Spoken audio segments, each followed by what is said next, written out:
tuloy pero 4 na taon. Yes po, magandang gabi, magandang araw. Hindi ko na po patatagalin. Yung naamoy ko na 4 years term po para sa mananalo sa barangay SK election sa December 1, papunta na po ng finish line.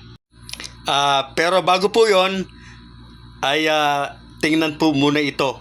Kaya ako nasabi na 101% po matutuloy ang halalan. Ito muna. Pag walang ginawa ang Senado at Kongreso, edi yung batas na umiir lang masusunod, tuloy yung eleksyon. Yan po, kagaya po ng nai-content ko na. Kapag walang naging bagong batas, tuloy na ang halalan. Dapat may gawin ng Senado at Kongreso para mapagpaliban ng eleksyon o para i-fix po yung term. Narinig po ninyo, nag-iba na? Hindi na fixed term? Dalawa na po. Fixed term at postponement. Discussion ang talakayan sa LEDAC ng isang linggo. Panoorin pong mabuti ang susunod dahil yan po ang naamoy ko. Ang direksyong tinatahak ay matutuloy ang eleksyon. Pero yung mga umaasa po na pinaasa, huwag kayong malungkot. Ito, panoorin mo. Pero pagpapasahan ba yan ng Kamara at ng Senado, yun lamang yung giya. At syempre po, bago ang lahat, muli po ako ay nag-aanyaya po sa mga hindi pa po nakapag-subscribe sa aking channel.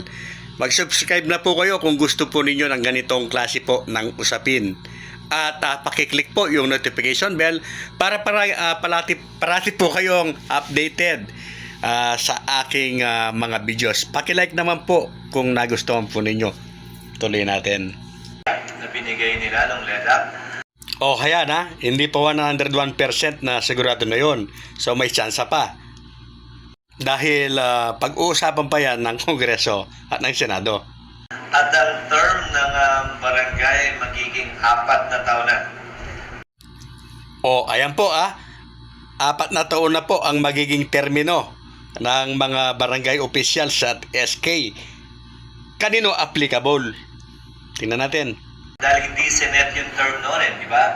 Pinagpaliban lang yung eleksyon, tapos Senate yung eleksyon sa Disyembre ng taong ito. So ayan po, narinig natin pinospon lang, pero hindi po Senate ang kung ilan po ang termino. Hindi binanggit kung ano yung term. Ito, pinagkasundoan na yung term ay 4 na taon sa LEDAC. Yan po, na pagkasundoan daw po sa LEDAC na 4 na taon. Tuloy po natin. Pasarap ng pasarap. Senado ay postponed ang eleksyon pero 4 years ang term. So, yan po, malinaw. Ang pinasa po ng Senado ay 4 na taon. Pinasa po ng Senado. Tuloy natin. Ang pinasa ng Kamara, postponed pero 6 years ang term. So, yan po ang inaasahan ng mga umaasa. Ano po? Pinasa nila sa Kongreso 6 years, postpone ang eleksyon. Tuloy. Pero yun ang pag-usapan sa LEDAC noong nakaraang linggo, tuloy pero 4 na taon. So, malinaw po ba na narinig o napanood mo? Malinaw po ba na dumaan sa tenga mo, sa mata mo yung napanood mo na yung napag-usapan po sa LEDAC, 4 na taon pero tuloy ang halalan. Yung po kasi yung naamoy ko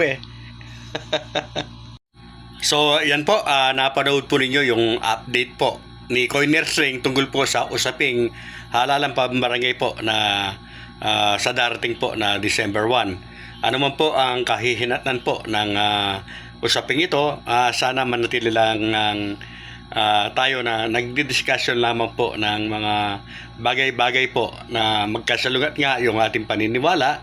Pero dapat hanggang doon lamang po, walang personalan. Bagamat yung naamoy ko po na 4 na taon para sa mga mananalo sa December 1, hindi pa po sigurado yon. Hindi pa po. Pero pirmi po o nakapirmi po ang aking paninindigan at paniniwala na kahit ano po ang mangyari, ano man po ang maging bersyon, tuloy na tuloy po ang halalan sa December 1, 101%. Sa mga nasasaktan, pasensya na po kayo. Yan po ang talagang tunay na nangyayari. Talagang magkasalungat po ang bawat isa pagdating po sa larangan ng politika.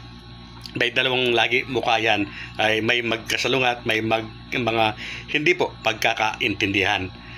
Sana po ay ano man po ang maging resulta, yun nga po, katulad ng sinasabi ko, move on, tuloy-tuloy lamang po tayo. At muli po, maraming salamat sa mga bagong subscribers ko at sa mga nagsusubscribe pa. Pipili po ako ng mga bibigyan ko po ng regalo, mga silver jewelries po, kung inyo pong magugustuhan. Maraming salamat po. Muli po, Koy Ring.